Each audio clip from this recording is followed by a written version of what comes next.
அன்பு ஆண்டவருக்கான அடக்க ஆராதனை நேசரின் நினைவாக.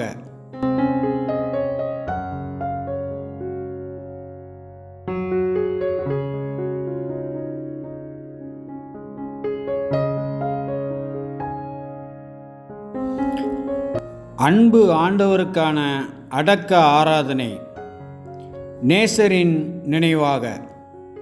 ஒருவேளை கர்த்தராகிய இயேசுவிற்கென்று ஓர் இறுதி அடக்க ஆராதனை ஃபுனரல் சர்வீஸ் நடந்து அதில் நீங்கள் கலந்து கொள்ள உங்களுக்கு அனுமதி கிடைத்தால் அதை நடத்தும் ஊழியனோ அல்லது போதகரோ என்ன சொல்ல வேண்டும் என்று நீங்கள் விரும்புவீர்கள்? ஒருவேளை நேசருக்கான அடக்க ஆராதனையை நடத்தும் பாக்கியம் உங்களுக்கு கிடைத்தால் நீங்கள் என்ன சொல்வீர்கள்? அவர் தமது 3½ ஆண்டு ஊழியத்தில் கொடுத்த அனைத்து போதனைகளையும் செய்த அனைத்து அற்புதங்களையும் எவ்வாறெல்லாம் ஓர் அடக்க ஆராதனை பேச்சிற்குள் சுருக்கி கூறுவீர்கள்? அவருடைய போதனைகளில் அல்லது அற்புதங்களில் எவற்றை மிகவும் முக்கியமானதாக எண்ணி பார்ப்போம்? ஆம், நமது கர்த்தராகிய இயேசுவை நினைவுகூரும் வண்ணமாக இருக்கும் இந்த அடக்க ஆராதனை பாடத்தில் அந்த கேள்விகளுக்கெல்லாம் பதிலளிக்க முயற்சித்துள்ளோம்.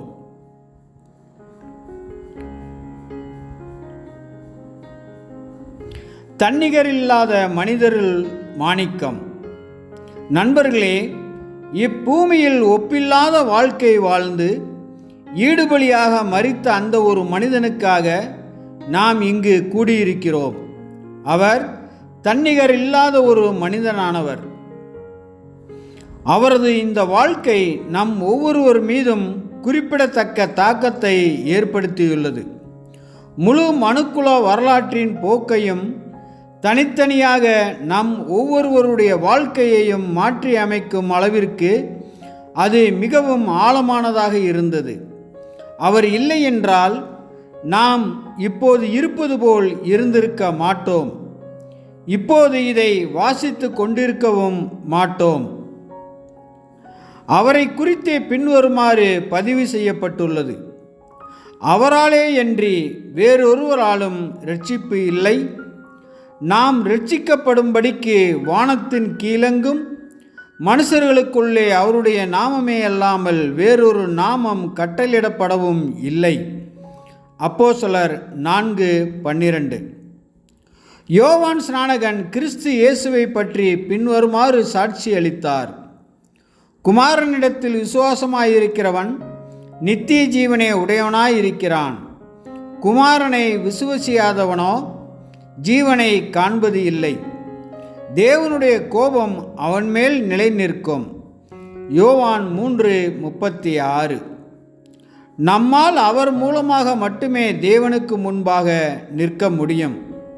இது குறித்து ரோமர் 4:22, 5:1 பின்வருமாறு நமக்கு சொல்லப்பட்டுள்ளது: ஆகையால் அது அவனுக்கு ஆபிரகாமுக்கு நீதியாக எண்ணப்பட்டது. அது அவனுக்கு நீதியாக எண்ணப்பட்டது என்பது அவனுக்கு மாத்திரமல்ல, நமக்காகவும் எழுதப்பட்டிருக்கிறது. நம்முடைய கர்த்தராகிய இயேசுவை மரித்தோரிலிருந்து எழுப்பினவரை விசுவாசிக்கிற நமக்கும் அப்படியே எண்ணப்படும். அவர் நம்முடைய பாவங்களுக்காக ஒப்பு கொடுக்கப்பட்டும் நாம் நீதிமான்களாக்கப்படுவதற்காக எழுப்பப்பட்டும் இருக்கிறார். இவ்விதமாக நாம் விசுவாசத்தினாலே நீதிமான்களாக்கப்பட்டிருக்கிறபடியால் நம்முடைய கர்த்தராகிய இயேசு கிறிஸ்து மூலமாய் தேவனிடத்தில் சமாதானம் பெற்றிருக்கிறோம். அவரது அடையாளம். தேவனுடைய குமாரன் என்பதை தவிர வேறு எவ்வாறும் இயேசு தம்மை ஒருபோதும் அடையாளப்படுத்தி கொள்ளவில்லை. அவர் ஒருபோதும் தம்மை தேவன் என்றும் கூறவில்லை, தேவனுடைய ஒரு பகுதி என்றும் கூறவில்லை. தான் தேவனுடைய குமாரன் என்ற கூற்றை ஆதரிக்கும் வண்ணமாக இயேசு ஒருவன் எந்த அக்கிரமத்தையாவது எந்த பாவத்தையாவது செய்தான் என்று சொல்லப்பட்டால் ஒரே சாட்சியினால் நியாயம் தீர்க்கக்கூடாது. 2-3 சாட்சிகளுடைய வாக்கினாலே காரியம் நிலைவரப்பட வேண்டும். உபாகமம் 19:15 என்ற நியாயப்பிரமாணத்தை முன்வைத்தார். இயேசு தம்முடைய முதல் சாட்சியாக யோவான் ஸ்நானகனை மேற்கோள் காட்டுகிறார். என்னை குறித்து நானே சாட்சி கொடுத்தால் என் சாட்சி மெய்யாய் இராது. என்னை குறித்து சாட்சி கொடுக்கிறவர் வேறொருவர் இருக்கிறார். அவர் என்னை குறித்து கொடுக்கிற சாட்சி மெய்யான சாட்சி என்று அறிந்திருக்கிறேன். நீங்கள் யோவானிடத்தில் ஆள் அனுப்பி விசாரித்தீர்கள். அவன் சத்தியத்திற்கு சாட்சி கொடுத்தான். யோவான் 5:31-33 முடிய. இயேசுவை குறித்து யோவான் ஸ்நானகன் கூறின சாட்சி என்ன? யோவான் 3:28-36 ஆகிய வசனங்கள் பின்வருமாறு கூறுகின்றன. நான் கிறிஸ்துவல்ல, அவருக்கு முன்னாக அனுப்பப்பட்டவன் என்று நான் சொன்னதற்கு நீங்களே சாட்சிகள். மணவாட்டியை உடையவனே மணவாளன், மணவாளனுடைய தோழனோ அருகே நின்று அவருடைய சொல்லை கேட்கிறவனாய் மணவாளனுடைய சத்தத்தை குறித்து மிகவும் சந்தோஷப்படுகிறான். இந்த சந்தோஷம் இப்பொழுது எனக்கு சம்பூரணமாயிற்று. அவர் பெருகவும் நான் சிறுகவும் வேண்டும். உன்னதத்திலிருந்து வருகிறவர் எல்லாரிலும் மேலானவர். பூமியிலிருந்து உண்டானவன் பூமியின் தன்மையுள்ளவனாயிருந்து பூமி கடுத்தவைகளை பேசுகிறான். பரலோகத்திலிருந்து வருகிறவர் எல்லாரிலும் மேலானவர். தாம் கண்டதையும் கேட்டதையும் சாட்சியாக சொல்லுகிறார். அவருடைய சாட்சியை ஒருவனும் ஏற்றுக்கொள்கிறது இல்லை. அவருடைய சாட்சியை ஏற்றுக்கொள்கிறவன் தேவன் சத்தியம் உள்ளவர் என்று முத்திரை போட்டு நிச்சயப்படுத்துகிறான். தேவனால் அனுப்பப்பட்டவர் தேவனுடைய வார்த்தைகளை பேசுகிறார். தேவன் அவருக்கு தமது ஆவியை அளவில்லாமல் கொடுத்திருக்கிறார். பிதாவானவர் குமாரனில் அன்பாயிருந்து எல்லாவற்றையும் அவர் கையில் ஒப்பு கொடுத்திருக்கிறார்.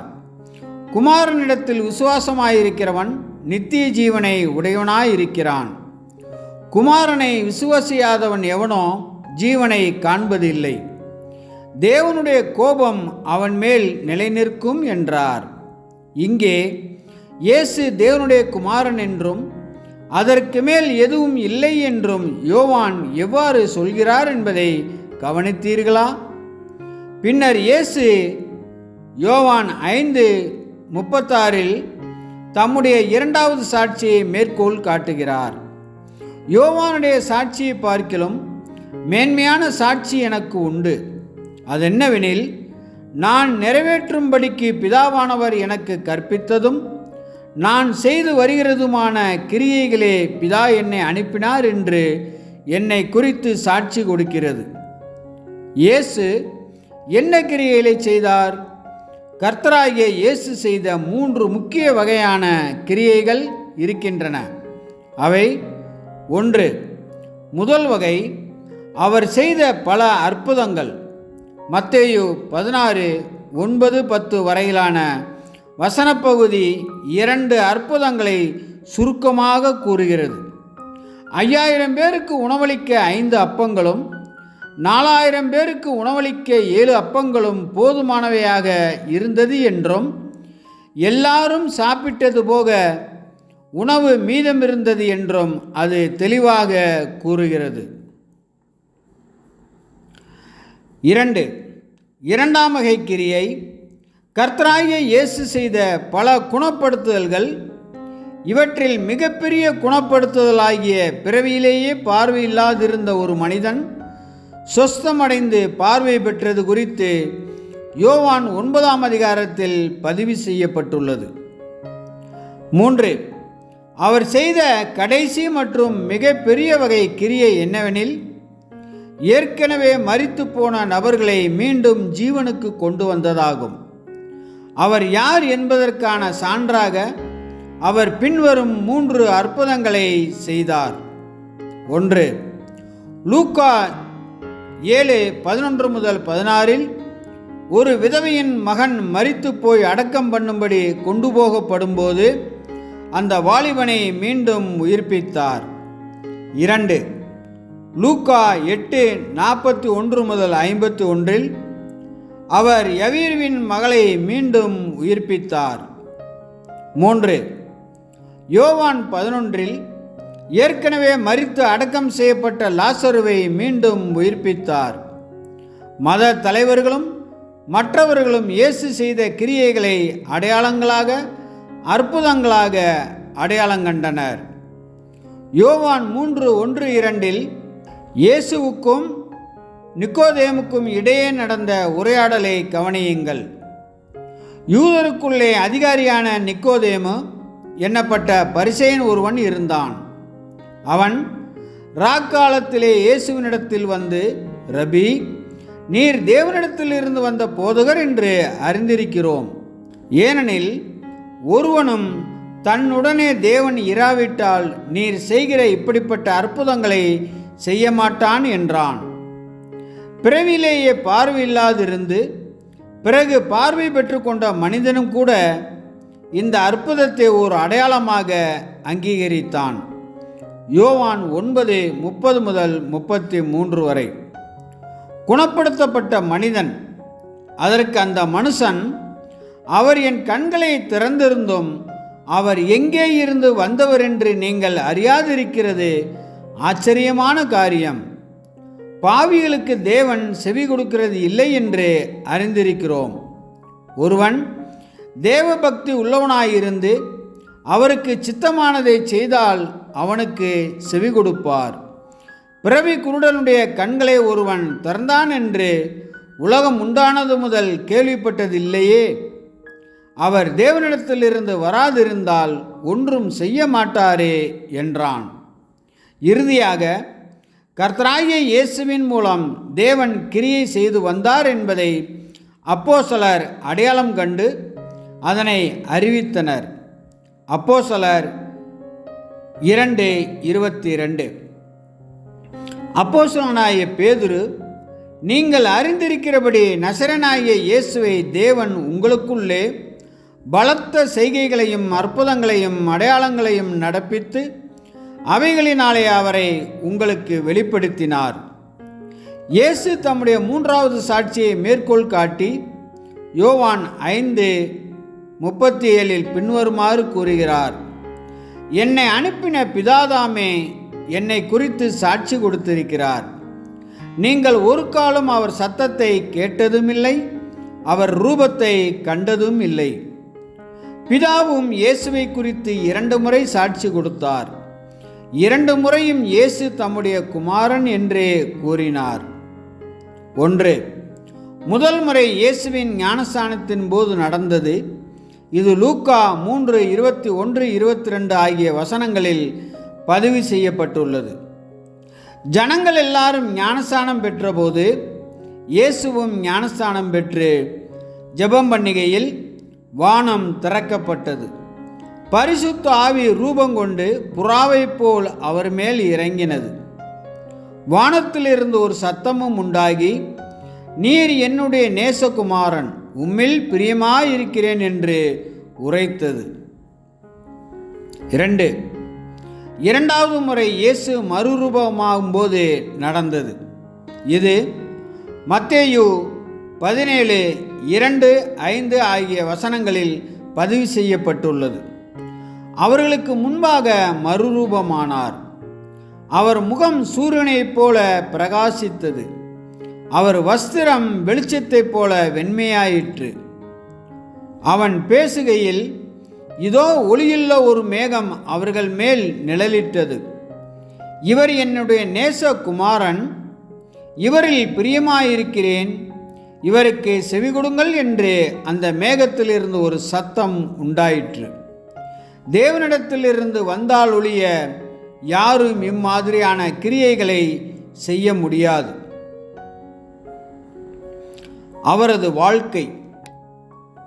உண்மையில் அவருடைய பிறப்பு பல நூற்றாண்டுகளாக ஆவலுடன் எதிர்பார்க்கப்பட்ட ஒன்றாகும்.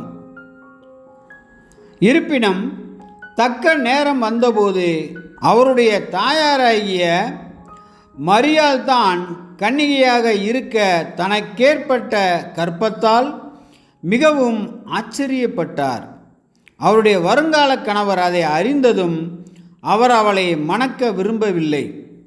அவர்கள் திருமணத்தை தொடர அவரை சமாதானப்படுத்த ஒரு தூதனுடைய தலையீடு தேவைப்பட்டது. யோசேப்பு அவன் இப்படி சிந்தித்து கொண்டிருக்கையில் கர்த்தருடைய தூதன் சொப்பனத்தில் அவனுக்கு காணப்பட்டு, தாவீதின் குமாரனாகிய யோசேப்பே, உன் மனைவியாகிய மரியாளை சேர்த்து கொள்ள ஐயப்படாதே. அவளிடத்தில் உற்பத்தியாயிருக்கிறது பரிசுத்த ஆவியினால் உண்டானது என்றார். மத்தேயு 1:20. பிரபஞ்சத்தின் வருங்கால ராஜா ஓர் எளிய கன்னிகைக்கு தங்குவதற்கு வேறு இடமின்றி ஒரு கொட்டகையில் பிறந்தார். அவருடைய பிறப்பை முன்னறிவித்த தேவதூதனுடைய கட்டளைப்படி அவர்கள் அவருக்கு இயேசு என்று பெயரிட்டனர். அதாவது யெகோவா தேவனுடைய இரட்சிப்பு. யோசேப்பிடம் அவள் மரியாள் ஒரு குமாரனை பெறுவாள், அவருக்கு இயேசு என்று பெயரிடுவாயாக, ஏனெனில் அவர் தமது ஜனங்களின் பாவங்களை நீக்கி அவர்களை இரட்சிப்பார் என்று சொல்லப்பட்டது. மத்தேயு 1:21. இயேசு தமது மாற்றான் தந்தையிடமிருந்து தச்சு தொழிலை கற்றுக்கொண்டார். ஒரு பொருளை, ஒரு மரத்துண்டை ஒரு வடிவத்தில் இருந்து இன்னொரு வடிவத்திற்கு மிகவும் பயனுள்ள பொருளாக, அதாவது அரைக்கலன்கள், மேஜை பாத்திரங்கள், வீட்டு உபகரணங்கள், கருவிகள், பண்ணை கருவிகள் போன்றவையாக மாற்றும் திறன்களை கற்றுக்கொண்டார். அவர் 12 வயது முதல் 30 வயது வரை இந்த தொழிலை கற்றுக்கொண்டு அதை பயிற்சி செய்தார். பின்னர் அவர் அந்த உருமாற்றும் கைவினை திறமையை தமது அன்றாட ஜீவியத்தில் அடுத்த 3½ ஆண்டுகள் அளவும் ஊரூராய் பயணம் செய்யும் போதகராக இருந்து ஜனங்களிடம் பயன்படுத்தினார். பரலோகத்தில் உள்ள அவரது பிதாவை குறித்தும் வாழ்க்கையில் தமக்கு இருக்கும் நோக்கத்தை குறித்தும் கேட்பவர்கள் அனைவருக்கும் போதித்து அவர்களை மனந்திரும்ப செய்யும்படிக்கும் மாற்றம் அடையும்படிக்கும் ஏதுவாக அவர்களின் வாழ்க்கையில் தாக்கத்தை ஏற்படுத்தினார். யாருடைய வாழ்க்கையும் இவ்வளவு வாஞ்சிக்கப்பட்டும் இவ்வளவு நேசிக்கப்பட்டும் இருப்பினும் இவ்வளவு வெறுக்கப்பட்டும் காணப்பட்டது இல்லை. கர்த்தராகிய இயேசுவை சந்திக்கும் ஒவ்வொரு நபரும் ஒரு முடிவை எடுக்க வேண்டும். அது தவிர்க்க முடியாத ஒன்றாகும். ஒன்று, நீங்கள் அவரை உங்கள் இரட்சகராக ஏற்றுக்கொள்வது. மற்றொன்று, அவரை நிராகரிப்பது. இதில் எந்த இடைப்பட்ட நிலையும் இல்லை. உலக மனுக்குலத்தை பொறுத்தவரை 1000 ஆண்டு யுகத்திலும் அதற்கு பிறகும் ஜீவனுக்கான வாய்ப்பானது அவர்கள் அவரை குறித்து எடுக்கும் முடிவை பொறுத்ததாயிருக்கிறது. உலக மனுக்குலம் எதிர்காலத்தில் இந்த தேர்வை தெரிவு செய்ய வேண்டியிருக்கும். இதற்கு நேர்மாறாக கர்த்தராகிய இயேசுவின் உயிர்த்தெழுதலுக்கு பிறகு கிறிஸ்து இயேசுவுக்கு ஊழியம் செய்வதற்காக தங்கள் வாழ்க்கையை அர்ப்பணித்த நாமும் இன்னும் பலரும் தேவனுடைய குமாரராயும் கர்த்தராகிய இயேசுவின் உடன் சுதந்திரராயும் மனித பரிபூர்ண ஜீவனுக்கு மேலான ஜீவனை அடைவதற்கான அழைப்புக்கு இப்போது பதிலளிக்கும் வாய்ப்பினை பெற்றிருக்கிறோம். 3½ வருடங்களாக அவர் இஸ்ரேல் தேசத்தில் நடந்து நோயுற்றவர்களை குணப்படுத்தினார், பசித்தவர்களுக்கு உணவளித்தார், பரலோக ராஜ்யத்தை பற்றி போதித்தார். தேவனுக்கு ஊழியம் செய்ய முயன்ற பலரை அவர் ஒன்று திரட்டினார். அவர்களில் சீசரை தேர்ந்தெடுத்தார். அவர்களில் 12 பேரை தம்முடைய நெருங்கிய கூட்டாளிகளாகவும் அப்போஸ்தலராகவும் தெரிந்து கொண்டார். ஸ்ட்ராங் அகராதியில் 3101 உள்ள சீசன் என்பதற்கான கிரேக்க வார்த்தையின் அர்த்தம் கற்றுக்கொள்பவன், மாணவன் ஆகும். அப்போஸ்தலன் ஸ்ட்ராங் எண் 652 என்பதற்கான கிரேக்க வார்த்தையின் அர்த்தம் ஒரு பிரதிநிதி, தூதர், கட்டளைகளுடன் அனுப்பப்பட்டவர் என்பதாகும். குறிப்பாக கிறிஸ்துவின் 12 அப்போஸ்தலர்களுக்கு பொருந்தும். இந்த மனிதனாகிய இயேசு குரு என்றும், போதகர் என்றும், பரிசுத்தவான் என்றும், பாவி என்றும், தேவதூஷணம் செய்தவன் என்றும், குணப்படுத்துபவர் என்றும், இரட்சகர் என்றும், மேசியா என்றும் அழைக்கப்பட்டார். அவர் சபிக்கப்பட்டார், அடிக்கப்பட்டார், துப்பப்பட்டார். அவர் ஆசீர்வதிக்கப்பட்டார், புகழப்பட்டார், கண்ணீரும் வடிக்கப்பட்டது. அவர் சாட்டையால் அடிக்கப்பட்டார், சிலுவையில் அறையப்பட்டார், வேறொருவரின் கல்லறையில் வைக்கப்பட்டார். அவருடைய சக மனிதர் என்ன சொன்னாலும் சரி, என்ன செய்தாலும் சரி, அவர் தம்முடைய நோக்கத்திற்கு உண்மையுள்ளவராக இருந்தார். பரலோகத்தில் உள்ள தம்முடைய பிதாவின் சித்தத்தை செய்தார். அவர் 3ஆம் நாளில் மரித்தோரிலிருந்து உயிர்த்தெழுந்து மரணத்தின் வல்லமையை ஜெயங்கொண்டார். தமக்காய் மட்டுமல்ல, மனுக்குல வரலாற்றின் போக்கில் கருத்தரிக்கப்பட்ட ஒவ்வொரு ஆண், பெண் மற்றும் குழந்தைக்காகவும் அதனை ஜெயம் கொண்டார். மனுக்குல வரலாற்றின் மிக முக்கியமான நிகழ்வுகளான, உண்மையில் உலகின் போக்கையே மாற்றிய நிகழ்வுகளான இந்த நிகழ்வுகளை வெகு சிலரே அடையாளம் கண்டு கொண்டனர். நாம் பாடும் பாடல்களும், நாம் ஜெபிக்கிற ஜெபங்களும், நம் கர்த்தராகிய இயேசுவின் மீதும், நமக்காக அவர் அளித்த ஜீவனின் ஈவின் மீதும் நாம் கொண்டுள்ள அன்பையும் நன்றியையும் போதுமான அளவு வெளிப்படுத்துவது இல்லை. கர்த்தராகிய இயேசுவின் வாழ்க்கையை அவருடைய போதனைகளிலிருந்து பிரிப்பது மிகவும் கடினம். ஏனென்றால் அவர் தாம் போதித்தபடியே வாழ்ந்தவராவார். இப்படியாக அவர் போதித்த போதனைகளை நாம் சற்று நேரம் சிந்தித்து பார்க்க விரும்புகிறோம். அவரது போதனைகள். கர்த்தராகிய இயேசு கற்றுக் கொடுத்தவைகளை குறித்து ஒருவர் சிந்திக்கும்போது, ஒருவேளை மலைப்பிரசங்க வார்த்தைகள், உவமைகள், கேள்விகளுக்கு அவர் அளித்த பதில்கள் அல்லது அவரது சீசருடனான தனிப்பட்ட ஐக்கியம் என்பவைகள் நினைவுக்கு வரும். கர்த்தராகிய இயேசுவின் போதனைகளை ஒருவர் எவ்வாறு முக்கியத்துவத்தின் அடிப்படையில் வரிசைப்படுத்தலாம்? ஒருவரால் ஒன்றை காட்டிலும் மற்றொன்று முக்கியமானதொன்று குறிப்பிட முடியுமா? அவற்றில் எது மிக முக்கியமானது என்பதை தீர்மானிக்க ஒருவர் என்ன அளவுகோல்களை பயன்படுத்தலாம்? இயேசு பலதரப்பட்ட மக்களிடம் பேசினார், போதித்தார். ஆனால் அவர் வெவ்வேறு வகையான ஜனக்கூட்டத்தாருக்கு வெவ்வேறாய் பேசினாரா அல்லது போதித்தாரா? அவர் மத தலைவர்களுக்கு கற்பித்ததை விடவும் பொதுவான இஸ்ரேலருக்கு வெவ்வேறாக போதித்தாரா? அவர் தமது சீசருக்கு கற்பித்ததை விடவும் மத தலைவர்களுக்கு வெவ்வேறாய் போதித்தாரா? அவர் தமது அப்போஸ்தலர்களுக்கு கற்பித்ததை விடவும் தம் சீசருக்கு வெவ்வேறாய் போதித்தாரா? அவர் அவ்வாறே செய்தார் என்பதை பலரும் ஒப்புக்கொள்வார்கள் என்று நான் நினைக்கிறேன். பொதுவாக பார்த்தால் அது உண்மையாகவும் இருக்கிறது. அவர் தனது அப்போஸ்தலர்களுக்கு கற்பித்ததை போல பொதுமக்களுக்கு கற்பிக்கவில்லை.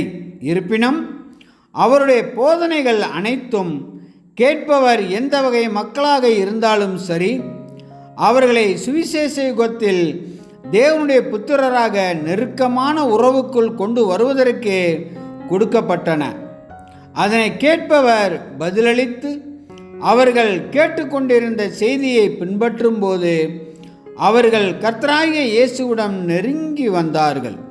இப்படியாக அவர்கள் அவரிடம் நெருங்கி வரும்போது அவர் அவர்களுக்கு ஆழமான சத்தியங்களை கற்றுக் கொடுத்தார். எனவே கர்த்தராகிய இயேசுவை நேசித்தவர்கள், அவரை மேசியாவாக அங்கீகரித்தவர்கள் ஒரு வகுப்பாராய் இருப்பதிலிருந்து இன்னொரு வகுப்பாராய் மாறினார்கள். அதாவது பொதுவாக அவிசுவாசியாக இருப்பதிலிருந்து விசுவாசியாக மாறினார்கள்.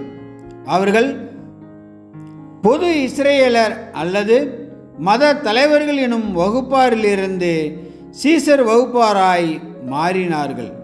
பின்னர் சிலர் சீசர் வகுப்பாரிலிருந்து உட்பிரிவாகிய அப்போஸ்தல வகுப்பாருக்கு மாறினார்கள்.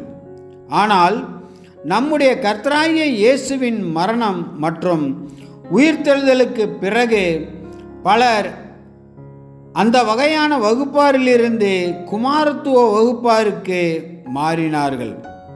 வெவ்வேறு வகையான வகுப்பாருக்கு அவர் என்ன கற்பித்தார் என்பதை பார்க்கலாம் வாருங்கள்.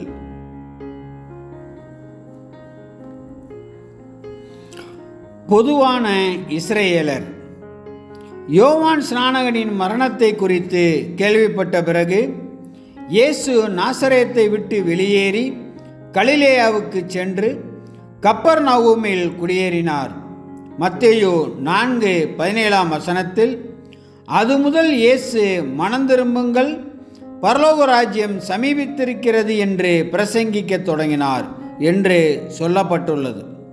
மத்தேயு 4:23-25 வரையிலான வசனங்களில் நாம் பின்வருமாறு வாசிக்கிறோம். பின்பு இயேசு கலிலேயா எங்கும் சுற்றி நடந்து அவர்களுடைய ஜெப ஆலயங்களில் உபதேசித்து ராஜ்யத்தின் சுவிசேஷத்தை பிரசங்கித்து ஜனங்களுக்கு உண்டாயிருந்த சகல வியாதிகளையும் சகல நோய்களையும் நீக்கி சுஸ்தமாக்கினார். அவருடைய கீர்த்தி சீரியா எங்கும் பிரசித்தமாயிற்று. அப்பொழுது பலவித வியாதிகளையும் வேதனைகளையும் அடைந்திருந்த சகல பிணியாளிகளையும் பிசாசு பிடித்தவர்களையும் சந்திர ரோகிகளையும் திமிர்வாதக்காரரையும் அவரிடத்தில் கொண்டு வந்தார்கள். அவர்களை சுஸ்தமாக்கினார். கலிலேயாவிலும் தெக்கப்போலியிலும் எருசலேமிலும் யூதேயாவிலும் யோர்தானுக்கு அப்புறத்திலும் இருந்த திரளான ஜனங்கள் வந்து அவருக்கு பின் சென்றார்கள். மத்தேயு 5-7 அதிகாரங்களில் மலை பிரசங்கத்தின் பதிவு நமக்கு கிடைக்கிறது. அவர் திரளான ஜனங்களை கண்டு மலையின் மேல் ஏறினார். அவர் உட்கார்ந்த பொழுது அவருடைய சீசர்கள் அவரிடத்தில் வந்தார்கள்.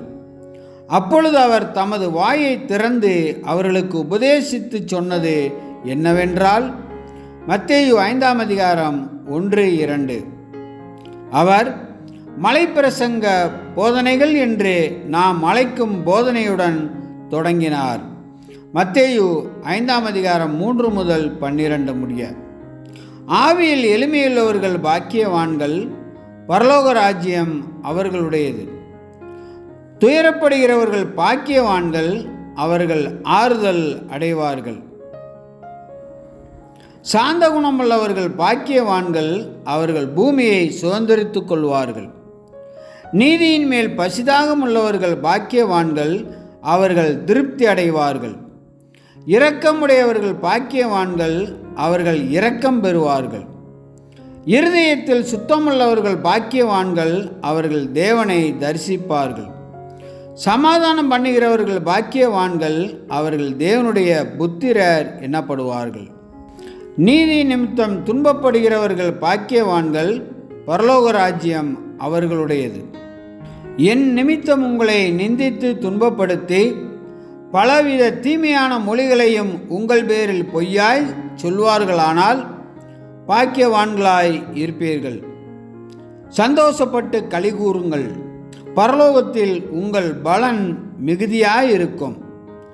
உங்களுக்கு முன்னிருந்த தீர்க்கதரிசிகளையும் அப்படியே துன்பப்படுத்தினார்களே. தொடர்ச்சியாக அவர் உப்பு மற்றும் வெளிச்சம் என்பவர்களை குறித்தும் போதித்தார். நீங்கள் பூமிக்கு உப்பாயிருக்கிறீர்கள். உப்பானது சாரமற்று போனால் எதனால் சாரமாக்கப்படும்? வெளியே கொட்டப்படுவதற்கும் மனுஷரால் மிதிக்கப்படுவதற்குமே ஒழிய வேறொன்றுக்கும் உதவாது. மத்தேயு 5:13. மனுஷர் உங்கள் நற்கிரியைகளை கண்டு பரலோகத்தில் இருக்கிற உங்கள் பிதாவை மகிமைப்படுத்தும்படி உங்கள் வெளிச்சம் அவர்கள் முன்பாக பிரகாசிக்க கடவது. மத்தேயு 5:16. அவர்களுக்கு கற்பிக்கப்பட்டதை விடவும் கொலை, விபச்சாரம், விவாகரத்து, உறுதிமொழிகள், நீதி மற்றும் அன்பு என்பவைகளை ஒழுங்குபடுத்தும் பிரமாணங்களில் இன்னும் அதிகமானவை இருப்பதாக அவர் போதித்தார். அவர்கள் தங்கள் கண்ணோட்டத்தை உயர்த்த வேண்டும் என்றும், நியாயப்பிரமாணத்தின் மீதான அவர்களது பார்வையை எனக்கு என்ன அனுமதிக்கப்படவில்லை, செய்யாதிருப்பாயாக என்பதிலிருந்து அன்பு நான் என்ன செய்ய வேண்டும் என்று கேட்கிறது என்று மாற்ற வேண்டும் என்றும் அவர் கற்றுக் கொடுத்தார். 6ஆம் அதிகாரத்தில் இயேசு பக்தி, சுருக்கமாக பேசுவது மற்றும் நம்பிக்கை என்பவைகளின் ஓர் உதாரணத்தை கர்த்தருடைய ஜெபம் என்று அழைக்கப்படும் ஒரு விண்ணப்பத்தின் வடிவத்தில் கொடுத்தார். பின்னர் விசுவாசிகள் இந்த பூமிக்குரிய விஷயங்களுக்கு, செல்வம், பூமிக்குரிய நட்புகள், அதிகாரம், குடும்ப உறவுகள், சமுதாய அந்தஸ்து போன்றவைகளுக்கு சிறிய முக்கியத்துவமே கொடுக்க வேண்டும் என்பதையும், அதை காட்டிலும் பரலோக பொக்கிஷங்களை தேடி நாடுவதே மிகவும் முக்கியமானது என்பதையும் அவர் கற்பித்தார். பரலோகத்திலே உங்கள் பொக்கிஷங்களை சேர்த்து வையுங்கள். அங்கே பூச்சியாவது துருவாவது கெடுக்கிறதும் இல்லை. அங்கே திருடர் கன்னமிட்டு திருடுகிறதும் இல்லை. உங்கள் பொக்கிஷம் எங்கே இருக்கிறதோ அங்கே உங்கள் இருதயமும் இருக்கும். மத்தேயு 6:20-21. பொருள் ரீதியான ஆஸ்திகளை குவித்து வைப்பதற்கு பதிலாக விசுவாசிகள் முதலில் தேவனுடைய ராஜ்யத்தையும் அதன் நீதியையும் தேட வேண்டும் என்றும், தேவையான மற்ற அனைத்து விஷயங்களுமே பிதாவின் சித்தத்தின்படி வழங்கப்படும் என்றும் அவர் போதித்தார். முதலாவது தேவனுடைய ராஜ்யத்தையும் அவருடைய நீதியையும் தேடுங்கள், அப்பொழுது இவைகளெல்லாம் உங்களுக்கு கூட கொடுக்கப்படும். மத்தேயு 6:33. 7ஆம் அதிகாரத்தில் மற்றவர்களை நியாயந்தீர்க்கக்கூடாது என்று கர்த்தராகிய இயேசு வெளிப்படையான அறிவுறுத்தல்களை கொடுத்தார். குற்றவாளிகள் என்று தீர்ப்பது என்ற வார்த்தை ஸ்ட்ராங் எண் 2919 வந்தது. இது சோதிப்பது, தண்டிப்பது மற்றும் கண்டனம் பண்ணுவது போன்ற அர்த்தங்களை உள்ளடக்கியிருக்கிறது. பின்னர் அவர் சுய பரிசோதனையில் ஜாக்கிரதையாக இருப்பதன் முக்கியத்துவத்தை குறித்தும், முதலில் உன் கண்ணில் இருக்கும் உத்திரத்தை அகற்று, அதேபோல் கர்த்தருடைய சித்தத்தையும் அதிகமான பரிசுத்த ஆவியையும் நாடுவது குறித்தும் கற்றுக் கொடுத்தார். கேளுங்கள், அப்பொழுது உங்களுக்கு கொடுக்கப்படும், தேடுங்கள், அப்பொழுது கண்டடைவீர்கள், தட்டுங்கள், அப்பொழுது உங்களுக்கு திறக்கப்படும். மத்தேயு 7:7. அவர் தொடர்ந்து பொன்னான பிரமாணம் குறித்த பாடத்தை கற்றுக் கொடுத்தார். பரலோகத்தில் இருக்கிற நம் பிதா அவரை பின்தொடர்ந்து செல்வதற்காய் நாம் ஏறெடுக்கும் முயற்சிகளுக்காய் ஒரு பெற்றோர் தனது குழந்தைக்கு அளிப்பதை பார்க்கிலும் மிகவும் அதிகமான வெகுமதியை அளிப்பவராய் இருக்கிறார். ஆதலால் மனுஷர் உங்களுக்கு எவைகளை செய்ய விரும்புகிறீர்களோ அவைகளை நீங்களும் அவர்களுக்கு செய்யுங்கள். இதுவே நியாய பிரமாணமும் தீர்க்க தரிசனங்களும் மாம். மத்தேயு 7:12. பின்னர் கர்த்தராகிய இயேசு முடிவெடுப்பதில் ஒருவருக்கு இருக்கும் சுயாதீனத்தை குறித்து கற்பித்தார். ஒருவன் அறிக்கை செய்வதை மட்டும் வைத்து அல்ல, மாறாக அவனுடைய கனிகளின்படி நிதானித்து பார்க்க வேண்டும். தேவனை தாங்கள் அறிந்திருப்பதாக கூறுபவர்களும் தேவன் தான் யாரை அறிந்திருப்பதாக கூறுகிறார்களோ அவர்களும் ஒன்றல்ல.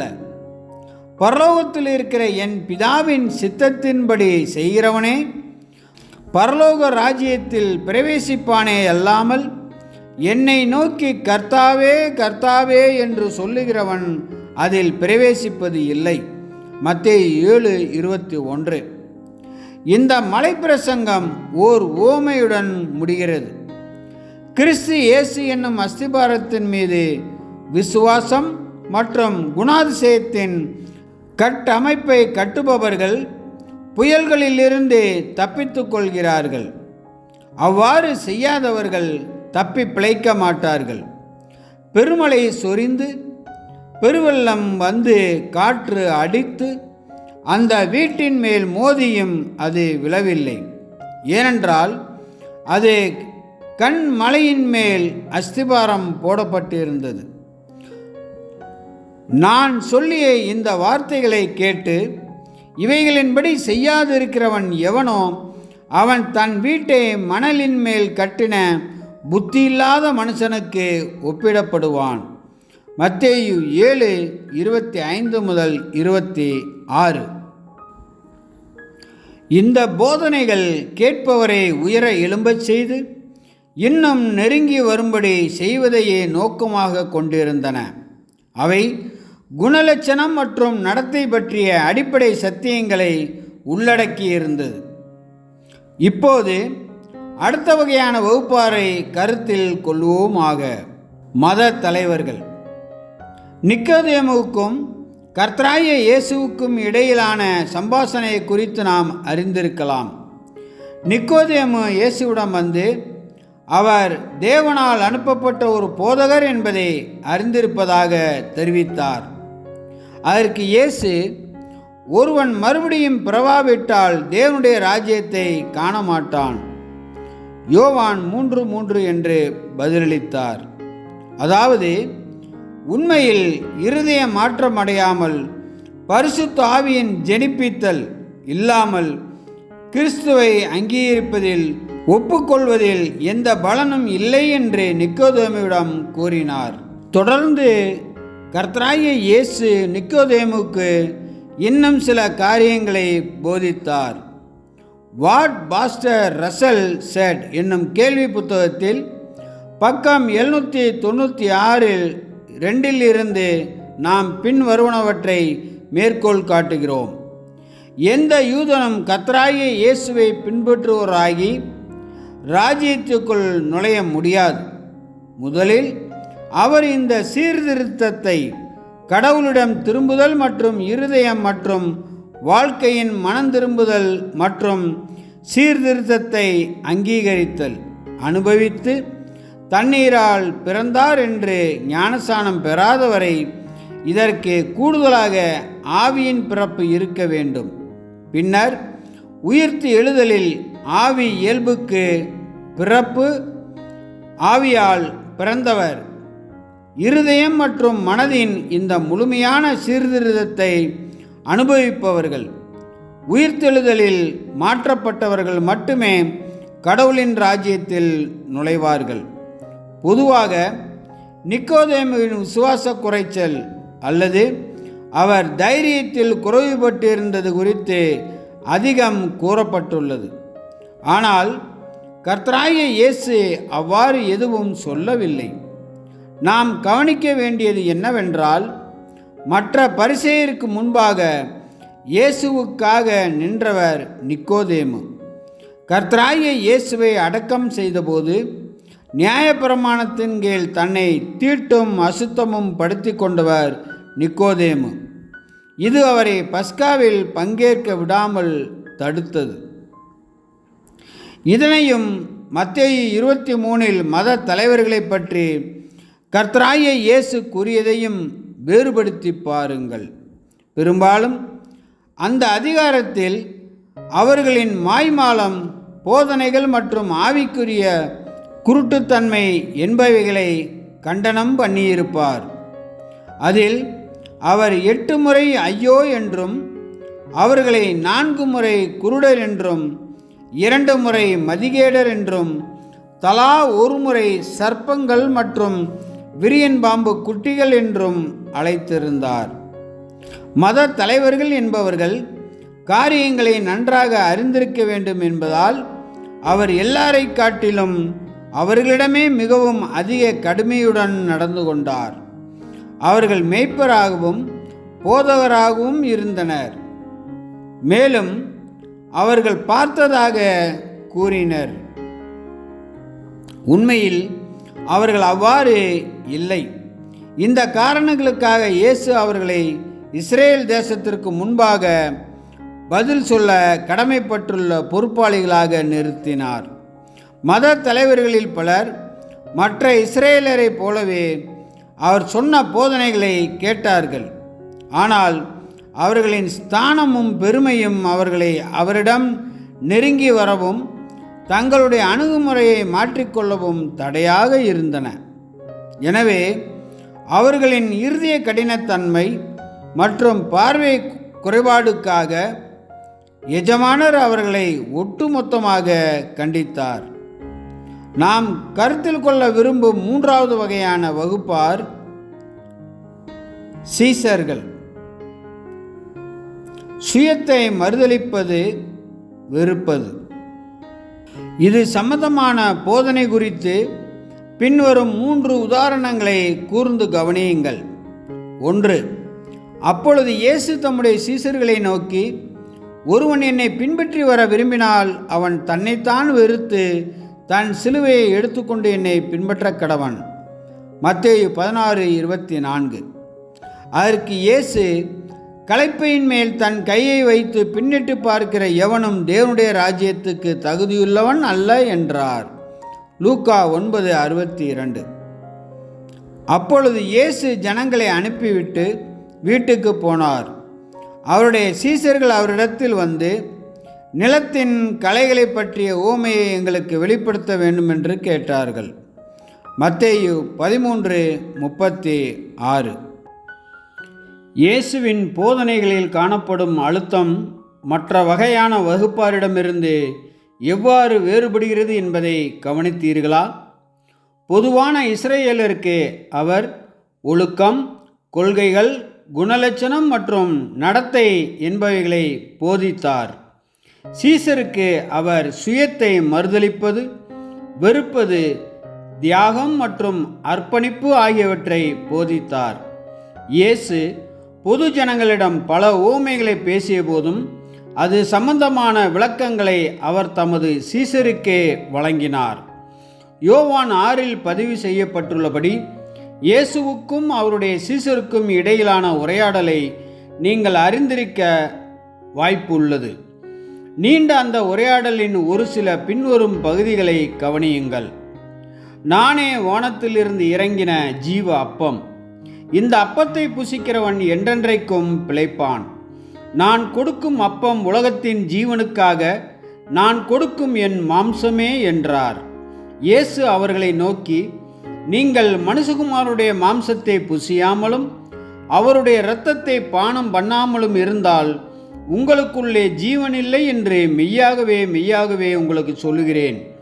என் மாம்சத்தை புசித்து என் இரத்தத்தை பானம் பண்ணுகிறவனுக்கு நித்திய ஜீவன் உண்டு.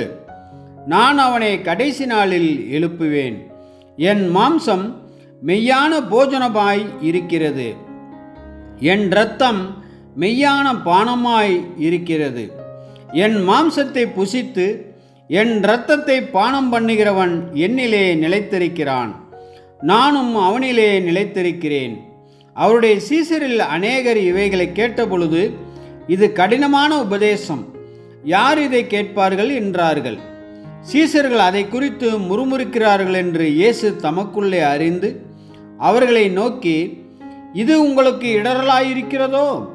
ஒருவன் என் பிதாவின் அருளை பெறாவிட்டால் என்னிடத்திற்கு வரமாட்டான் என்று இது நிமித்தமே உங்களுக்கு சொன்னேன் என்றார். யோவான் 6:51, 53 முதல் 56, 60, 61, 65. இந்த உரையாடலின் விளைவாக என்ன நடந்தது என்பது குறித்து அடுத்த வசனத்தில் பதிவு செய்யப்பட்டுள்ளது. அது முதல் அவருடைய சீசரில் அநேகர் அவருடனே கூட நடவாமல் பின்வாங்கி போனார்கள். யோவான் 6:66. அவர் கோதுமையை தூற்ற வேண்டியிருந்தது. மத்தேயு 22:14 இயேசு சொன்னது நாம் நினைவுக்கு வருகிறது. அழைக்கப்பட்டவர்கள் அநேகர், தெரிந்து கொள்ளப்பட்டவர்களோ சிலர். அப்போஸ்தலர் கடைசி வகையான வகுப்பார் ஆவார்கள். இதில் அவருடைய உயிர்த்தெழுதலுக்கு பிறகு பரம அழைப்பின் பந்தய பொருளுக்காக ஓடிக்கொண்டிருப்பவர்களும் அடங்குவர். அப்போஸ்தலர். அன்பெனும் தாத்பரியமே ஆண்டவர் இயேசுவின் முக்கிய போதனைகளில் ஒன்று என்பதை பெரும்பாலானோர் ஒப்புக்கொள்வார்கள் என்று நான் நினைக்கிறேன். அந்த வகுப்பார் அவருக்கு நெருக்கமாகும்போது இயேசு இன்னும் உயரிய போதனையை கொடுத்தார் என்பதை நாம் முன்னரே குறிப்பிட்டோம். அது சம்பந்தமான ஓர் உதாரணத்தை இங்கே நாம் காணலாம். நித்திய ஜீவனை பெற்றுக்கொள்ள ஒருவர் என்ன செய்ய வேண்டும் என்று ஒரு மத தலைவர் கேட்டபோது இயேசு எவ்வாறு பதிலளித்தார் என்பதை கவனியுங்கள். அப்பொழுது நியாயசாஸ்திரி ஒருவன் எழுந்திருந்து அவரை சோதிக்கும்படி, போதகரே, நித்திய ஜீவனை சுதந்திரித்து கொள்ளும்படிக்கு நான் என்ன செய்ய வேண்டும் என்று கேட்டான். அதற்கு அவர், நியாயப்பிரமாணத்தில் என்ன எழுதியிருக்கிறது, நீ வாசித்திருக்கிறது என்ன என்றார். அவன் பிரதியுத்தரமாக, உன் தேவனாகிய கர்த்தரிடத்தில் உன் முழு இருதயத்தோடும் உன் முழு ஆத்துமாவோடும் உன் முழு பலத்தோடும் உன் முழு சிந்தையோடும் அன்பு கூர்ந்து உன்னிடத்தில் அன்பு கூறுவது போல பிறனிடத்திலும் அன்பு கூறுவாயாக என்று எழுதியிருக்கிறது என்றான். அவர் அவனை நோக்கி, நிதானமாய் உத்தரவு சொன்னாய், அப்படியே செய், அப்பொழுது பிழைப்பாய் என்றார். லூக்கா 10:25 முதல் 28 முடிய. அவர் தம்முடைய அப்போஸ்தலருடன் மேல் வீட்டு அறையில் இருந்தபோது பின்வருமாறு கூறினது உங்களுக்கு நினைவிருக்கலாம். யோவான் 13:34-35. நீங்கள் ஒருவரில் ஒருவர் அன்பாயிருங்கள். நான் உங்களில் அன்பாயிருந்தது போல நீங்களும் ஒருவரில் ஒருவர் அன்பாயிருங்கள் என்கிற புதிதான கட்டளையை உங்களுக்கு கொடுக்கிறேன். நீங்கள் ஒருவரில் ஒருவர் அன்புள்ளவர்களாய் இருந்தால் அதனால் நீங்கள் என்னுடைய சீசர்கள் என்று எல்லாரும் அறிந்து கொள்வார்கள். இந்த போதனை மிகவும் முக்கியமானதாக இருந்ததால் இயேசு அதனை 3 தரம் தம்முடைய அப்போஸ்தலரிடம் கூறினார். மேலும் அவர் அதை மேல் வீட்டு அறையில் தொடங்கி யோவான் 13:34 தோட்டத்திற்கு செல்லும் வழிவரை தொடர்ந்த உரையாடலில் மட்டுமே கூறினார். யோவான் 15:12-17. இது அவருடைய கடைசி போதனைகளில் ஒன்றாகும். ஒருவேளை இது மிகவும் முக்கியமான ஒன்றால் இருந்திருந்தால் நித்திய ஜீவனை பற்றி கேட்ட நியாயசாஸ்திரியிடம் இயேசு ஏன் இதை குறித்து கூறவில்லை? ஏன் அவருடைய அப்போஸ்தலர்களே புதிதான கட்டளையை பற்றி முதலில் கேள்விப்படுபவர்களாக இருந்தனர்? ஒருவேளை அது குமாரத்துவத்திற்கென்று அழைக்கப்படாதவர்களுக்கு பொருந்தாததால் அது குறித்து தெரிவிக்கப்படாமல் இருந்திருக்கலாம். பரம அழைப்பின் பந்தய பொருளுக்காக ஓடுபவர்களுக்கு மட்டுமே இது பொருந்தும். அந்த காலகட்டத்தில் இருந்த நியாயசாஸ்திரியைப் போல பரம அழைப்பின் பந்தயச்சாலையில் ஓடாதவர்களாகிய மனுக்குலத்திற்கு 1000 ஆண்டு யுகமாகிய தேவனுடைய ராஜ்யத்தில் நித்திய ஜீவன் என்பது இந்த 2 கட்டளைகளையும் ஏற்றுக்கொண்டு வாழ்வதை சார்ந்ததாக இருக்கும். எனவே இயேசுவின் பதில் அவ்வாறு இருந்தது. ஆனால் அப்போஸ்தலரும் திருச்சபையும் தேவனுடைய சுதந்திரராகவும் கிறிஸ்துவனுடைய உடன் சுதந்திரராகவும் மாறுவதற்கு அவர்களிடம் ஒரு தன்னலமற்ற தேவனை போன்ற அன்பு காணப்பட வேண்டும். இது அவர்களின் மனதில் மிகவும் ஆழமாக பதிந்ததால் பல ஆண்டுகளுக்கு பிறகு அப்போஸ்தலன் யோவான் தனது நிருபமாகிய 1 யோவான் 4:21-21 வரையிலான வசன பகுதியில் அன்பின் முக்கியத்துவத்தை குறித்து பின்வருமாறு எழுதுகிறார். தேவனிடத்தில் அன்பு கூறுகிறேன் என்று ஒருவன் சொல்லியும் தன் சகோதரனை பகைத்தால் அவன் பொய்யன். தான் கண்ட சகோதரனிடத்தில் அன்பு கூறாமல் இருக்கிறவன் தான் காணாத தேவனிடத்தில் எப்படி அன்பு கூறுவான்? தேவனிடத்தில் அன்பு கூறுகிறவன் தன் சகோதரனிடத்திலும் அன்பு கூற வேண்டும் என்கிற இந்த கற்பனையை அவராலே பெற்றிருக்கிறோம். ஊழியனுக்குரிய குணங்களுடன் இருப்பது. கர்த்தராகிய இயேசு அப்போஸ்தலருக்கு கொடுத்த மிகவும் முக்கியமான போதனைகளில் ஒன்று ஊழியக்காரனுக்குரிய குணங்களுடன் இருப்பது பற்றியதாகும். ஊழியனுக்குரிய குணங்களுடன் இருப்பது குறித்து கர்த்தராகிய இயேசு என்ன போதித்தார் என்பதை குறித்து பின்வருமாறு வாசிக்கலாம். அப்பொழுது இயேசு அவர்களை செபதேயுன் குமாரரை கிட்ட வரச் செய்து, புறஜாதியாருடைய அதிகாரிகள் அவர்களை இருமாப்பாய் ஆளுகிறார்கள் என்றும் பெரியவர்கள் அவர்கள் மேல் கடினமாய் அதிகாரம் செலுத்துகிறார்கள் என்றும் நீங்கள் அறிந்திருக்கிறீர்கள். உங்களுக்குள்ளே அப்படி இருக்கலாகாது. உங்களில் எவனாயிலும் பெரியவனாய் இருக்க விரும்பினால் அவன் உங்களுக்கு பணிவிடைக்காரனாய் இருக்க கடவன். உங்களில் எவனாயிலும் முதன்மையானவனாய் இருக்க விரும்பினால் அவன் உங்களுக்கு ஊழியக்காரனாய் இருக்க கடவன். அப்படியே மனுஷகுமாரனும் ஊழியம் கொள்ளும்படி வராமல் ஊழியம் செய்யவும் அநேகரை மீட்கும் பொருளாக தம்முடைய ஜீவனை கொடுக்கவும் வந்தார் என்றார். மத்தேயு 20:25 முதல் 28 முடிய. மத்தேயு 23:11-12 ஆகிய வசனங்களில், உங்களில் பெரியவனாயிருக்கிறவன் உங்களுக்கு ஊழியக்காரனாயிருக்க கடவன். தன்னை உயர்த்துகிறவன் தாழ்த்தப்படுவான், தன்னை தாழ்த்துகிறவன் உயர்த்தப்படுவான் என்று கூறினார். பின்பு பாத்திரத்தில் தண்ணீரை வார்த்து சீசருடைய கால்களை கழுவவும் தாம் கட்டிக்கொண்டிருந்த சீலையினால் துடைக்கவும் தொடங்கினார். யோவான் 13:5. ஆண்டவரும் போதகருமாகிய நானே உங்கள் கால்களை கழுவினது உண்டானால் நீங்களும் ஒருவருடைய கால்களை ஒருவர் கழுவக் கடவீர்கள். யோவான் 13:14. ஊழியனுக்குரிய குணங்களுடன் இருப்பது என்பது மனத்தாழ்மையுள்ள மனநிலையை குறிக்கின்றது. அது மற்றவர்களுக்கு ஊழியனாக இருக்கும் மனநிலையை குறிக்கிறது. கிறிஸ்துவின் பின்னடியார்களுக்கு இது பரலோகத்தில் உள்ள நம் பிதாவுக்கு கீழ்ப்படிந்திருப்பதையும், அடுத்து கிறிஸ்துவுக்கு கீழ்ப்படிந்திருப்பதையும், பின்னர் ஒருவருக்கொருவர் கீழ்ப்படிந்திருப்பதையும் அர்த்தப்படுத்துகின்றது. இது சுயத்திற்கு ஊழியம் செய்வதை அல்ல, மாறாக மற்றவர்களுக்கு ஊழியம் செய்வது பற்றியதாகும். இது மற்றவர்களுக்காயும் மற்றவர்களுக்கென்றும் ஊழியம் செய்வதற்கு தன்னை மனமுவந்து ஒப்பு கொடுப்பதாகும். அதாவது மற்றவருக்கு சிறந்ததை செய்து கொடுப்பதற்கு தேவையான சகலத்தையும் செய்வதாகும். ஆம், கர்த்தராகிய இயேசு வெவ்வேறு வகையான வகுப்பாருக்கு அவர்களுக்குரிய போதனையை போதித்தார். ஆனால் அவருடைய போதனைகள் அனைத்தும் ஒரே குறிக்கோளையும் நோக்கத்தையும் கொண்டிருந்தன. உண்மையில் அவர் அந்த உண்மையான உத்தம இஸ்ரவேலரை அழைத்து எதிர்காலத்தில் உண்மையான விசுவாசத்தில் தலைவர்களாக அவர்கள் வகிக்கப் போகும் பாத்திரங்களுக்காய் அவர்களை ஆயத்தப்படுத்தி வந்தார்.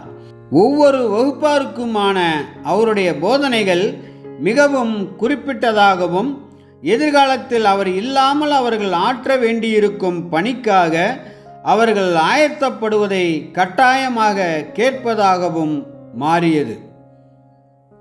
அவரது அழைப்பு. கர்த்தராகிய இயேசுவிடம் வந்தவர்கள் அவர் மற்ற எல்லாரையும் விட வித்தியாசமானவர் என்பதை உணர்ந்து கொண்டனர். அவர் அதிகாரமுள்ளவராய் போதித்தார், மத தலைவர்களை எதிர்த்து நின்றார், ஆவிக்குரிய சத்தியங்களை போதிப்பதற்காக அன்றாட சூழ்நிலைகளை பயன்படுத்தி ஊமைகளாகச் சொன்னார். தமது செய்தியை கேட்பவர்களை சிந்திக்க வைத்தார். மேலும் அவர் குணப்படுத்துவதன் மூலம் பலருக்கு நிவாரணம் அளித்தார். இருப்பினும் அவர் இருதயத்தில் சுத்தமுள்ளவர்களையே, உத்தம இஸ்ரவேலரையே தேடிக்கொண்டிருந்தார். திருச்சபையின் அழைப்பை பற்றிய தலைப்பை நீங்கள் தியானிக்கையில் குமாரத்துவத்திற்கான அழைப்பை பற்றியும் திருச்சபை எனும் சரீரத்தில் அவருடன் பங்கேற்பதை பற்றியும் கர்த்தராகிய இயேசு வெகு குறைவாகவே கூறியிருந்தார் என்பதை உங்களால் உடனே உணர்ந்து கொள்ள முடியும். பரிசுத்த ஆவியினால் ஜெனிப்பிக்கப்பட்ட பிறகு அவருடைய அப்போஸ்தலர் அவருக்காக அந்த வேலையை செய்தார்கள். இந்த அழைப்பு பற்றிய உபதேசத்தை அவர்கள் நமக்கு போதித்து விளக்கினார்கள். ஆனால் கர்த்தராகிய இயேசு இந்த அழைப்பை நுட்பமான மறைவான முறையில் நமக்கு சொல்லியிருந்தார். அன்றைய மற்றும் எதிர்கால சீசருக்காக ஏறெடுக்கப்பட்ட மிகவும் நெருக்கமான ஜெபம் குறித்து பதிவாகியுள்ள யோவான் புத்தகத்தின் 17ஆம் அதிகாரத்தில் இது பதிவு செய்யப்பட்டுள்ளது. முழு அதிகாரமுமே பொருந்தும். இருப்பினும் யோவான் 17ஆம் அதிகாரம் 13 முதல் 26 வரையிலான வசனங்களை சிந்தித்து பார்ப்போமாக. இப்பொழுது நான் உம்மிடத்திற்கு வருகிறேன். அவர்கள் என் சந்தோஷத்தை நிறைவாய் அடையும்படி உலகத்தில் இருக்கையில் இவைகளை சொல்லுகிறேன். நான் உம்முடைய வார்த்தையை அவர்களுக்கு கொடுத்தேன். நான் உலகத்தான் அல்லாதது போல அவர்களும் உலகத்தார் அல்ல. ஆதலால் உலகம் அவர்களை பகைத்தது. நீர் அவர்களை உலகத்திலிருந்து எடுத்துக்கொள்ளும்படி நான் வேண்டிக் கொள்ளாமல் நீர் அவர்களை தீமையிலிருந்து காக்கும்படி வேண்டிக் கொள்ளுகிறேன். நான் உலகத்தான் அல்லாதது போல அவர்களும் உலகத்தார் அல்ல. உம்முடைய சத்தியத்தினாலே அவர்களை பரிசுத்தமாக்கும். உம்முடைய வசனமே சத்தியம். நீர் என்னை உலகத்தில் அனுப்பினது போல நானும் அவர்களை உலகத்தில் அனுப்புகிறேன். அவர்களும் சத்தியத்தினாலே பரிசுத்தமாக்கப்பட்டவர்களாகும்படி அவர்களுக்காக நான் என்னைத்தானே பரிசுத்தமாக்குகிறேன். நான் இவர்களுக்காக வேண்டிக் கொள்ளுகிறதும் அல்லாமல் இவர்களுடைய வார்த்தையினால் என்னை விசுவாசிக்கிறவர்களுக்காகவும் வேண்டிக் கொள்கிறேன். அவர்கள் எல்லாரும் ஒன்றாயிருக்கவும், பிதாவே, நீர் என்னை அனுப்பினதை உலகம் விசுவாசிக்கிறதற்காக நீர் என்னிலேயும் நான் உம்மிலேயும் இருக்கிறது போல அவர்கள் எல்லாரும் நம்மில் ஒன்றாயிருக்கவும் வேண்டிக் கொள்கிறேன்.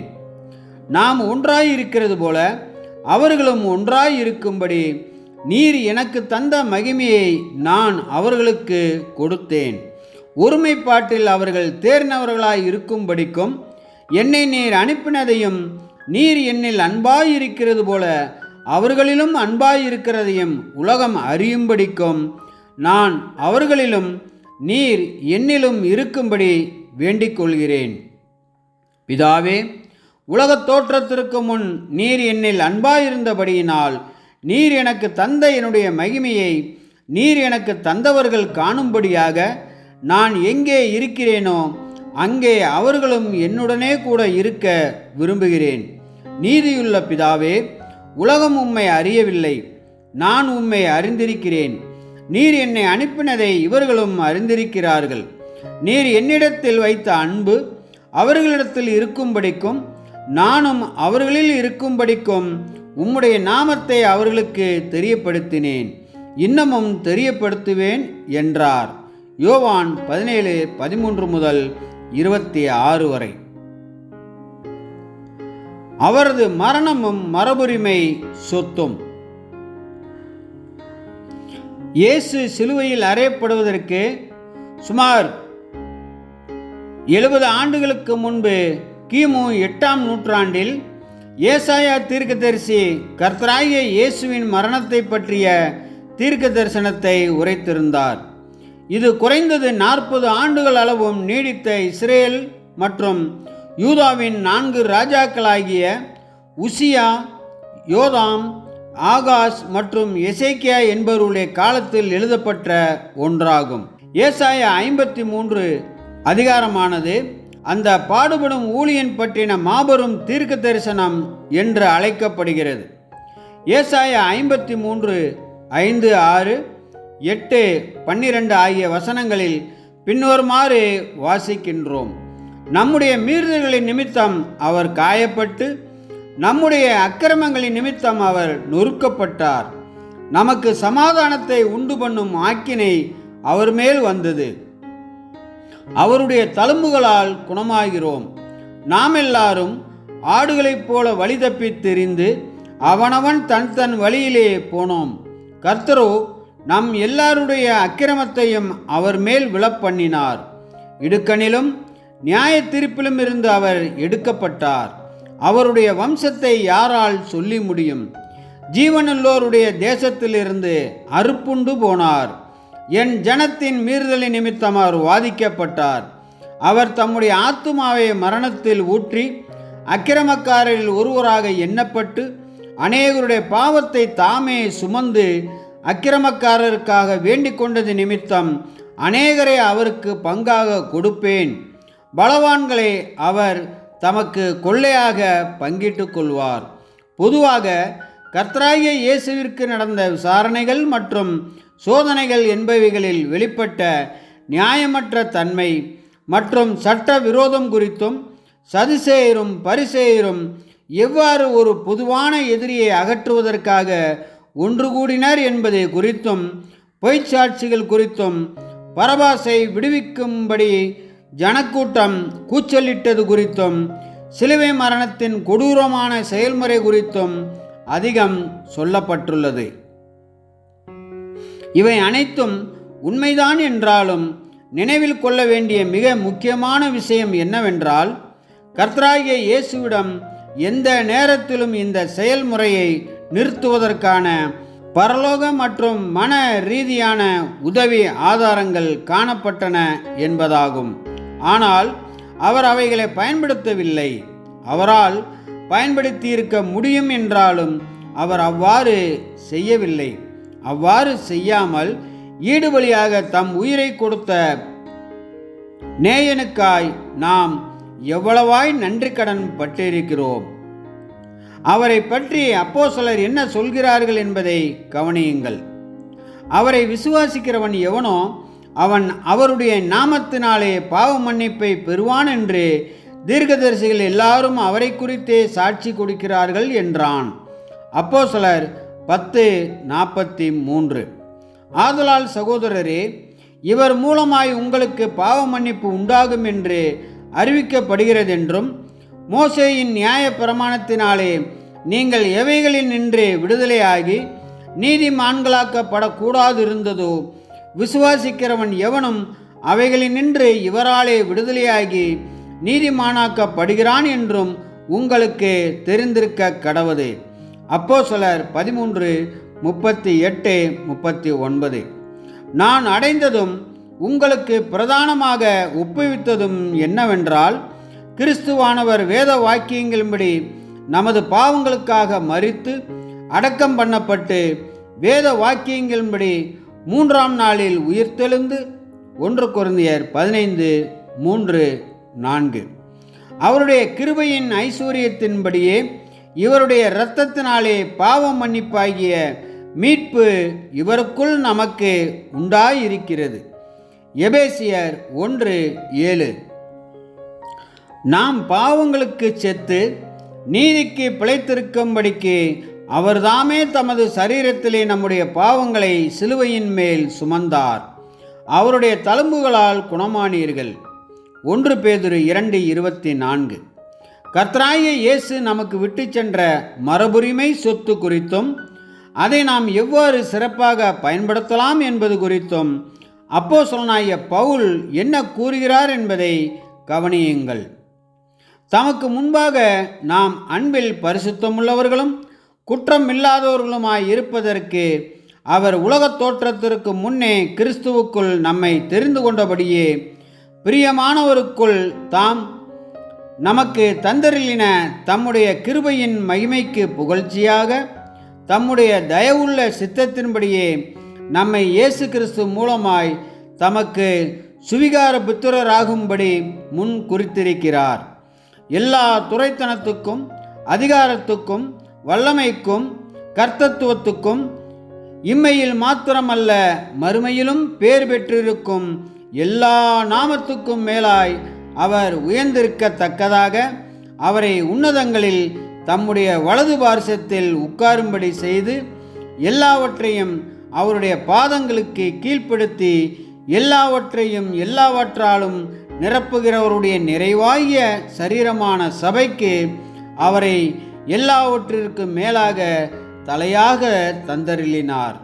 எபேசியர் 1:4-6, 20-23. சபை ஆவதற்காய் விசுவாசத்தை துவக்குகிறவரும் முடிக்கிறவருமாயிருக்கிற இயேசுவை நோக்கி நமக்கு நியமித்திருக்கிற ஓட்டத்தில் பொறுமையோடே ஓடக்கடவோம். அவர் தமக்கு முன் வைத்திருந்த சந்தோஷத்தின் பொருட்டு அவமானத்தை எண்ணாமல் சிலுவையை சகித்து தேவனுடைய சிங்காசனத்தின் வலது பார்சத்தில் வீற்றிருக்கிறார். எபிரேயர் 12:2. முடிவுரை. மனித இனத்தின் மீது இவ்வளவு பெரிய தாக்கத்தை வேறு எந்த நபரும் ஏற்படுத்தியது இல்லை.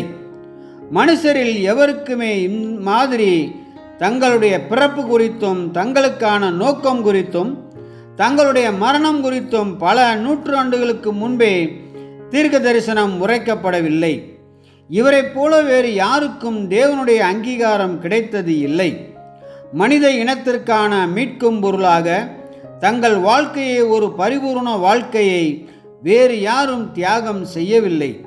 நாம் ஜீவனை பெற்றுக்கொள்வதற்காகவும் பின்னர் தேவனுடைய வலது பார்சத்தில் தெய்வீக ஜீவனை வெகுமதியாக பெற்றுக்கொள்வதற்காகவும் வேண்டி இவரைப் போல வேறு யாருமே ஆவிக்குரிய தளத்தை விட்டுவிட்டு மனிதனாக மாறி அந்த மனித ஜீவனை மறிக்க செய்ததும் இல்லை. நாம் அவரை அன்பு கூறுவதாலேயே அவருடைய வாழ்க்கையையும் போதனைகளையும் நாம் தியானிக்க செய்கிறோம். அத்துடன் அவர் முந்தி நம்மிடத்தில் அன்பு கூர்ந்தபடியால் நாமும் அவரிடத்தில் அன்பு கூறுகிறோம். 1 யோவான் 4:19. அவருடைய ராஜ்யத்தில் அவருடன் இருக்கவும் தேவனுடைய புத்திரராக உடன் சுதந்திரராக இருக்கவும் உங்களுக்கும் எனக்கும் வாய்ப்பு உள்ளது. இதன் அர்த்தம் நமக்கு உண்மையிலேயே விளங்குகிறதா? நாம் நம் வாழ்நாளில் பல வருடங்களை செலவழித்து அவருக்கு ஊழியம் செய்ய முயற்சி செய்து வருகிறோம். நம்மால் முடிந்தளவுக்கு சிறப்பாக ஊழியம் செய்தாலும் கூட நம்மால் ஒருபோதும் மிகச் சிறந்த ஊழியராக இருக்க முடிவது இல்லை. இப்படி நீங்கள் நம் கர்த்தராகிய இயேசுவை பின்தொடர்ந்து செல்லும்போது அவருடைய முன்மாதிரியை பின்பற்றவே நாங்கள் உங்களை ஊக்குவிக்கிறோம். அவருடைய அடிச்சுவடுகளில் நடந்திடுங்கள். அவற்றிலிருந்து சற்றும் விலகிச் சென்று விடாதீர்கள். ஒரு குழந்தை தனது பெற்றோரின் கையை பிடிப்பதற்கும் மேலாய் அவருடைய கையை இறுக்கமாக பிடித்து கொள்ளுங்கள். வசனத்தினாலும் நாவினாலும் அல்ல, கிரியையினாலும் உண்மையினாலும் அன்பு கூற கடவோம். 1 யோவான் 3:18. சகலவிதமான கசப்பும் கோபமும் மூர்க்கமும் கூக்குரலும் தூஷணமும் மற்ற எந்த துர்க்குணமும் உங்களை விட்டு நீங்க கடவது. ஒருவருக்கொருவர் தயவாயும் மன உருக்கமாயும் இருந்து கிறிஸ்துவுக்குள் தேவன் உங்களுக்கு மன்னித்தது போல நீங்களும் ஒருவருக்கொருவர் மன்னியுங்கள்.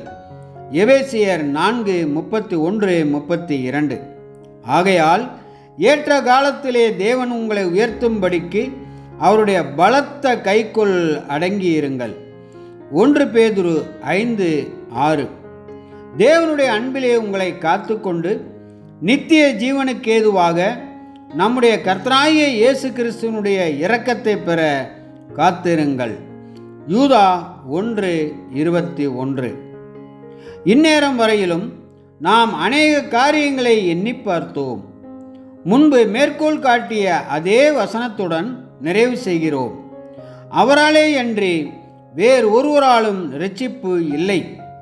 நாம் இரட்சிக்கப்படும்படிக்கு வானத்தின் கீழெங்கும் மனுஷர்களுக்குள்ளே அவருடைய நாமமே அல்லாமல் வேறொரு நாமம் கட்டளையிடப்படவும் இல்லை என்றான். அப்போஸ்தலர் 4:12. நாம் இதை நிஜமாகவே உண்மையிலேயே நம்புகிறோம் என்பதை பிரதிபலிக்கும் வகையில் நம் வாழ்க்கையை வாழ்வோமாக. ஆமென்.